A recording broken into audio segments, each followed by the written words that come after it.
anak-anak ibu yang solih dan soliha? Ada yang tahu pembelajaran kita hari ini? Jadi, pelajaran kita hari ini yaitu tentang optimis dan sabar. Materi hari ini kan ada dua. Yang pertama optimis, yang kedua sabar. Jadi nanti kita akan bahas satu persatu.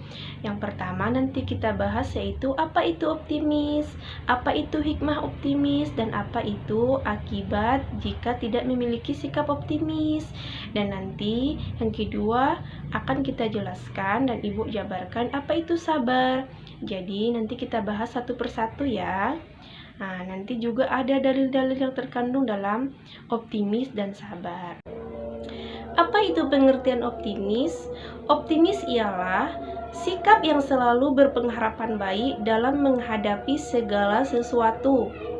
Nah, kalau kita lihat dari segi bahasa, optimisme berasal dari bahasa Latin, yaitu optima, yang berarti terbaik.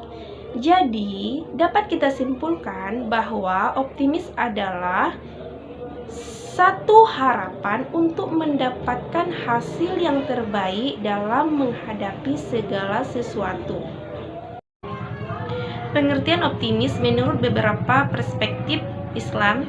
Yang pertama yaitu menurut Ibnu Qudama al-Muqaddasi, yaitu sesuatu yang terlintas di dalam hati yang merupakan harapan pada masa yang akan datang. Terus yang kedua, menurut Imam Qushairi, optimis ialah terpikat hati kepada sesuatu yang diharapkan yang akan terjadi pada masa yang akan datang.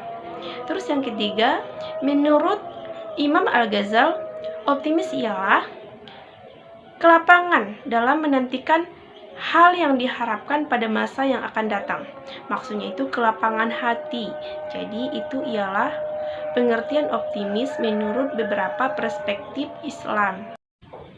Hikmah memiliki sikap optimis. Yang pertama, merasa tenang dalam melaksanakan sesuatu. Yang kedua, merasa yakin akan kemampuan sendiri. Yang ketiga, tidak bergantung pada orang lain. Yang keempat, siap dalam menghadapi segala hal. Yang kelima, apabila memperoleh keberhasilan, kita tetap bersyukur dan terus bersemangat untuk bekerja agar keberhasilan dapat memperoleh yang lebih baik lagi. Terus yang keenam, apabila memperoleh kegagalan, kita bersabar dan jangan putus asa. Karena dari kegagalan itu, kita akan dapat pelajaran. Karena orang yang memiliki sikap optimis, dia akan menjadikan kegagalan itu sebuah penghargaan.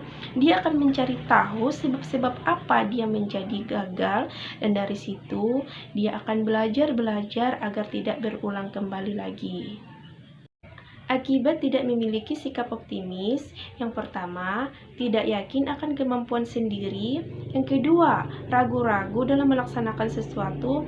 Yang ketiga, apabila mengalami kegagalan, dia akan mudah putus asa.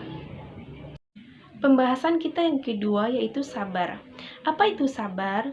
Sabar yaitu ialah menahan diri dan mengendalikan jiwa dalam menghadapi suatu keadaan, yaitu emosi kita, mengontrol diri kita, bagaimana kita itu menghadapi segala sesuatu, baik itu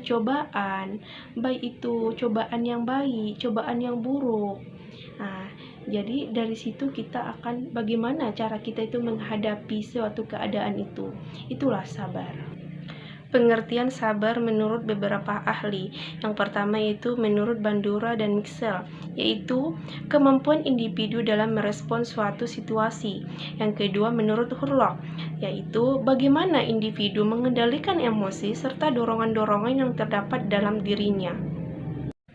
Fungsi dan tujuan sabar.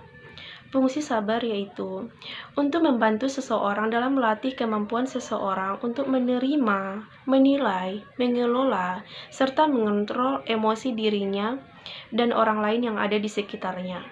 Terus tujuannya itu untuk mengontrol atau menahan diri kita dari tindakan luapan emosi. Dalil-dalil tentang optimis dan sabar. Yang pertama yaitu terdapat dalam Quran Surah Al-Balad ayat 1-10. Bismillahirrahmanirrahim.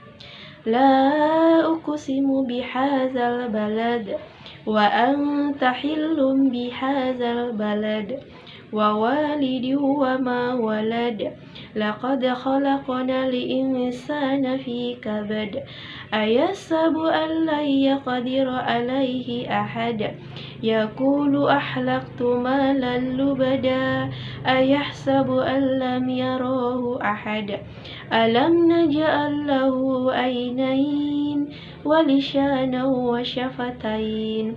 Terus yang kedua terdapat dalam Quran surah Az-Zumar ayat 53. Terus yang ketiga terdapat dalam Quran surah Al-Baqarah ayat 153. Bismillahirrahmanirrahim. Ya ayyuhalladzina amanu ista'inu bis-sabri was-salah innallaha ma'as sabirin. Shadaqallahul azim. Demikianlah video pembelajaran kita hari ini. Mudah-mudahan ada manfaatnya bagi kita semua. Ibu sudahi dengan salam. Wassalamualaikum warahmatullahi wabarakatuh.